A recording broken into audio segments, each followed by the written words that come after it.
Olá, meu querido e minha querida, que bênção saber que você está aí curtindo mais um vídeo do canal Na Ponta do Altar. É uma motivação muito grande poder levar até você conhecimento bíblico, histórico e cultural. Eu estou falando aí sobre judeus e árabes, dois povos de muita relevância no decorrer da história da humanidade. Nós sabemos que os árabes hoje têm um compilado aí de 22 nações, que são nações de extrema importância para o mundo econômico nos dias atuais. Temos também o povo judeu de uma relevância muito grande e nós precisamos entender um pouco a origem desses povos e nós conseguimos ver isso através da Bíblia Sagrada. E hoje eu quero falar mais especialmente sobre a história dos judeus, porque que eles tiveram os seus nomes trocados no decorrer da história. Lembra que eles vão começar como semitas, depois vão ser chamados de hebreus através de Abraão, depois são chamados de israelitas através do neto de Abraão, Jacó, e lá na frente, quando eles são levados prisioneiros para a Babilônia, eles vão ser conhecidos como judeus. Então eu quero falar sobre esses 3 pontos importantes hoje no nosso estudo. Mas antes de ir para o estudo, eu quero falar de uma curiosidade bíblica muito interessante. Aliás, curiosidade histórica e atual, muito importante sobre esses dois povos. Vamos lá para esse momento de curiosidade? Você sabia que hoje existem cerca de 360 milhões de árabes no mundo? Um compilado de 22 nações, aí com cerca de 360 milhões de pessoas. Olha como cresceu esse povo. Em comparação aos judeus, é uma diferença enorme, pois os judeus têm apenas 14 milhões, entre 14 e 15 milhões de habitantes no mundo. A maior parte vive em Israel, uma boa parte vive lá nos Estados Unidos, e alguns outros judeus espalhados aí pelos outros países do mundo, como Canadá, França, no Brasil também tem muitos judeus. Então a diferença é muito grande. São 24 vezes maior o número de árabes em comparação com judeus na terra. E fica a pergunta, por quê? Então, depois você responde aí no seu comentário por que os árabes são muito mais numerosos que os filhos de Israel. Maravilha?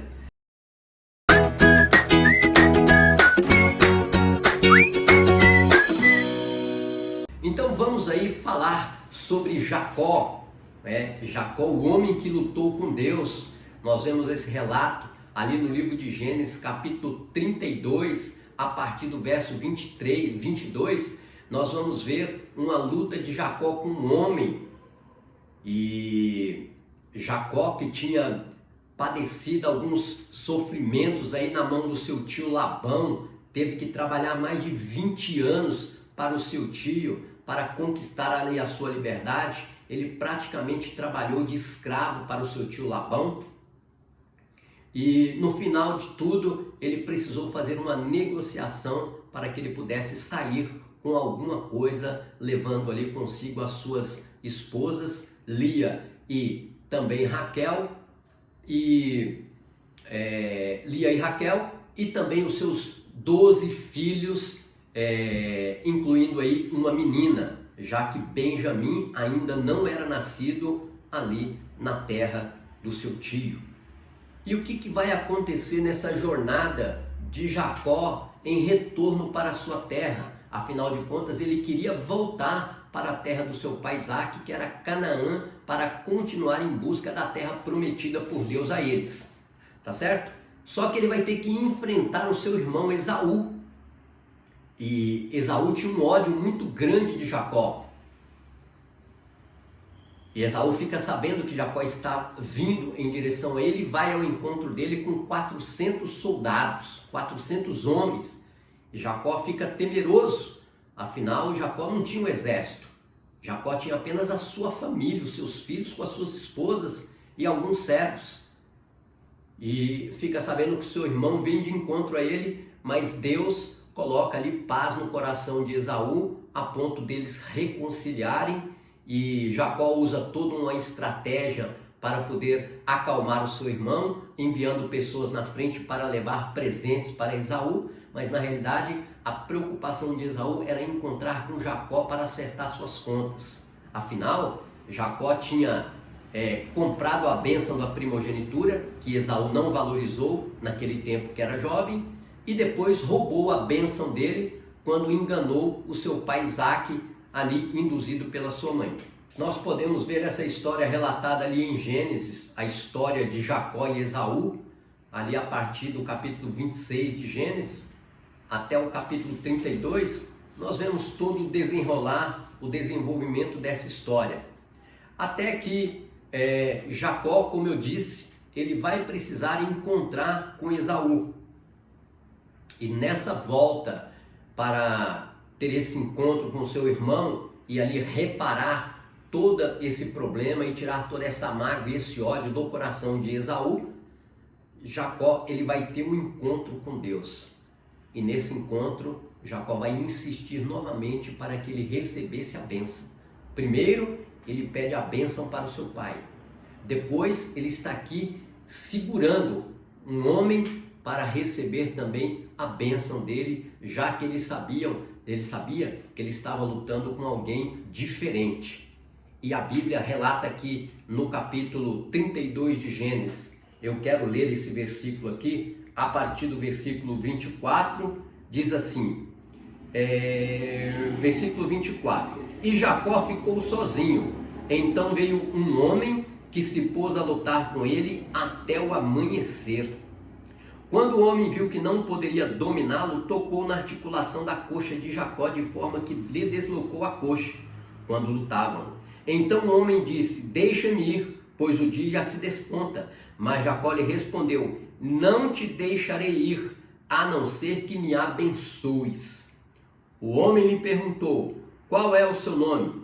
Jacó, respondeu ele. Então disse o homem, seu nome não será mais Jacó, mas sim Israel, porque você lutou com Deus e com os homens e venceu. Olha que coisa interessante e importante. Jacó aqui ele luta com o próprio Deus. Nós costumamos dizer que aqui era Jesus. Ele luta com o próprio Jesus encarnado e segura a ponto de receber a bênção. Ele só soltou este homem. Nós chamamos isso de teofania. É o momento que Jesus ele se apresenta em forma humana, chama-se teofania.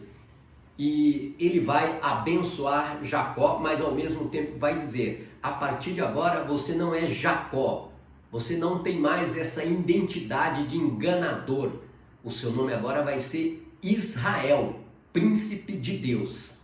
Então, Jacó, ele tem o seu nome mudado e agora ele vai ser um verdadeiro adorador de Deus, oferecendo sacrifícios, montando altares ali na região que ele estava peregrinando, até que os filhos de Jacó vai ter 12 filhos, certo? 12, vai ter 11 homens e uma menina, e depois vai nascer por último Benjamim, o irmão de José, 2 filhos da esposa amada Raquel.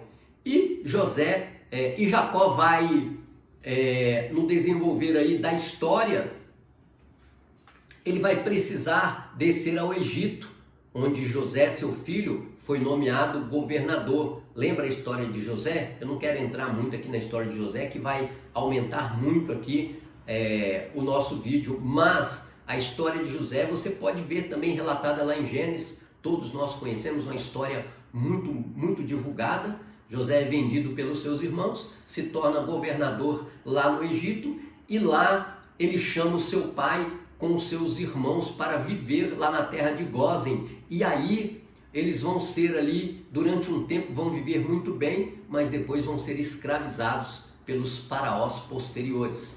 E vão viver ali 430 anos na escravidão. Não 430 anos literal como escravos, porque eles viveram um tempo gozando de uma certa liberdade, mas depois disso eles foram escravizados pelos faraós posteriores, e a ponto de Deus levantar Moisés para tirá-los de lá. Nós conhecemos também a história do Êxodo, Moisés tirando o povo de Israel. Agora eles já não são conhecidos mais como hebreus, mas são conhecidos como israelitas, e já são ali na própria volta deles para Israel, para a terra prometida. Ali vai se organizar as 12 tribos de Israel. Moisés vai fazer essa organização, pegando os filhos de Israel e dividindo em povos, e as 12 tribos vão ser formadas ainda ali no deserto. Quando eles chegam na terra prometida, eles vão ter que lutar e conquistar novamente essas terras, e através do comando de Josué, Moisés ele morre antes de entrar na terra prometida. Josué assume o comando do povo de Israel e vão tomar posse das terras, e as terras vão ser divididas, e os territórios agora vão ser cada um dos filhos de Jacó, formando então as 12 tribos de Israel. E uma dessas 12 tribos vai se destacar, que é a tribo de Judá, que é uma das maiores tribos, é o que recebeu a maior parte de território, foi Judá. E através da tribo de Judá, os judeus eles vão se fortalecer, né? Lá na frente, no momento, as 12 tribos estão unificadas. Vai assumir o comando da nação de Israel, bem lá na frente, o rei Davi. Passa pelo tempo dos juízes, cerca de 400 anos, que é o período ali dos juízes, o povo desobedecendo a Deus, até que eles pedem o rei. Eles vão pedir que Saul fosse o rei deles, e Deus vai permitir que Saul fosse o rei, e Deus vai rejeitar Saul, vai assumir após Saul o rei Davi, e ele vai unificar todo o povo de Israel, vai criar uma nação muito poderosa, muito rica e muito fortalecida com seus exércitos. E as 12 tribos vão viver um período ali de 80 anos. Durante 80 anos, Israel vai desfrutar de muita prosperidade com os reinados de Davi e de Salomão. Nos 40 anos de Salomão, muita paz, muita riqueza, mas também muito sofrimento para o povo, porque Salomão era pesado com o povo, né? A sua mão era pesada nos impostos, colocando as pessoas para trabalhar a favor dele. Ele enriqueceu muito, e isso era algo que Deus não havia permitido. Inclusive lá em Levítico tem essa lei, para que o rei que sentasse no comando, ele não tivesse muito ouro, muita prata, mas Salomão vai desconsiderar isso, e também muitas mulheres. Salomão desconsidera isso totalmente, vai praticar também a idolatria, algo que Deus abomina, a idolatria, e Deus vai tirar o reino de Salomão, vai dividir o reino nas tribos do norte, que vão receber 10 tribos ali pelo rei Jeroboão, e vai ficar apenas com uma tribo e meia, que é a tribo de Judá, e meia tribo de Benjamim, né? Meia tribo de José, que é a de Benjamim, e eles vão ficar ali no reino do sul, que é Judá. E Judá é uma das tribos que prosperou mais. Por quê? Porque era um número maior de pessoas. A tribo de Israel, a tribo de Judá, é a que recebeu uma maior parte de terra. Então, quando a Síria invade Israel, o reino do norte, e destrói o reino de Judá, ele fica ali intacto, não acontece nada. Mas, logo após, Nabucodonosor vai invadir também o reino do sul, Judá, vai levar todos os moradores ali para o cativeiro babilônico. Eles vão viver ali 70 anos, Israel, Jerusalém, Judá, é tudo destruído, o reino do sul é destruído, o templo de Salomão é destruído, a riqueza toda é levada para a Babilônia e os judeus agora, eles estão na Babilônia. E lá na Babilônia, após cair o Império Babilônico, eles vão ser chamados de judeus pelos persas. Lembra da história de Esther? Quando nós olhamos a Bíblia, Esther é depois de Esdras e Neemias, mas a história de Esther acontece antes dos acontecimentos de Esdras e Neemias, porque a história de Esther conta a estadia do povo judeu ali, lá na cidade de Suzã, na Pérsia. E é ali na Pérsia que eles vão ser conhecidos como judeus. Já não é mais israelitas e agora são judeus, os que nós conhecemos nos dias de hoje. Então, olha que interessante que é a história, a mudança dos nomes, tudo teve uma origem, teve um propósito, e Deus, ele sempre no controle e no comando de tudo. Então, nós vemos aí mais um capítulo dessa história fascinante, que é dos judeus e dos árabes. Os árabes, em contrapartida, eles vão se desenvolver desvinculados do povo judeu.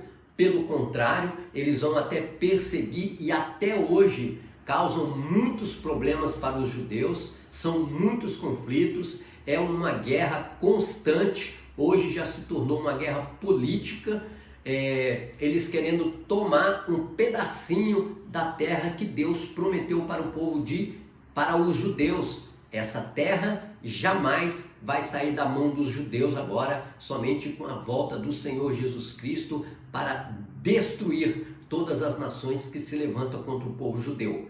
Quando nós vamos para a questão espiritual, nós podemos ver também que Deus, ele está ali protegendo Israel de todas as formas, já que Israel é um país muito pequeno em comparação ali com os países árabes. Se você um momento aí tiver a oportunidade de, eu não sei se nós conseguimos colocar aí um mapa para você, veja se o mapa que nós vamos colocar, olha o mapa aí, eu vou colocar o mapa para você ver, olha aí está o mapa de Israel, né, de Israel, ali aquele país pequenininho e em volta as nações árabes. Olha a quantidade de nações árabes aí cercando Israel, esse pequeno pedaço de terra.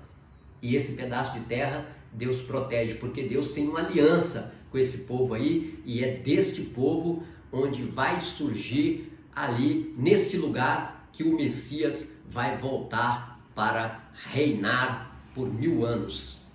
Maravilha? Espero que você tenha gostado desse vídeo. Deus abençoe. Obrigado aí pela sua paciência. Se você gostou do vídeo, compartilhe ele aí com seus amigos, com seus familiares. Deixa seu like, seu comentário. Um beijo no coração. Pastor Ricardo Kerr.